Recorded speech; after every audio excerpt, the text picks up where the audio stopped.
So far, the overall consensus is unbelievable. As soon as we launched the ball, and obviously we got some seed balls out there, and as soon as we announced it and put it out there, I don't know how many pro shops and bowlers and stuff like that, one of the first things I said was, man, that's a cool-looking ball.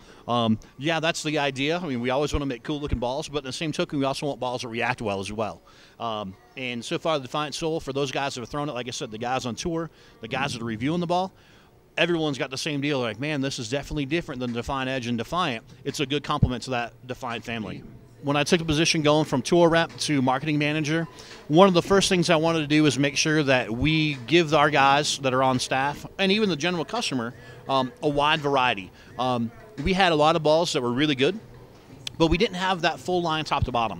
And that was one of the reasons why we introduced the Scream and Shout. We now have an entry-level ball that gives you something on that medium to light oil condition. And now with the creation, the tech R&D guys with Hank Boomershaw and Victor Marion, those guys really, when they created this Paragon core, it was something special. And obviously coming off the last couple balls on the rotor grip side, it was a good addition to the family. So once we had the top and the bottom, we knew we needed to work on the middle. Obviously, the reaction that we had on the balls prior, Shooting Star, Rising Star, those balls were great. But as soon as we made it pearlized and we called it Shatter, obviously that pearlized version on that neutron core, we had something we hadn't seen in a long time, a ball that skid snaps. And as great as that was, then once we realized how skid snappy that was, which was a good addition to the family, we needed a ball that was a little bit toned down from that, and that's where the Wrecker came along. Obviously the Rising Star was really good, a hybrid cover as well, but had a tendency to read the lane a little too early sometimes. And now this Wrecker actually clears the front part of the lane.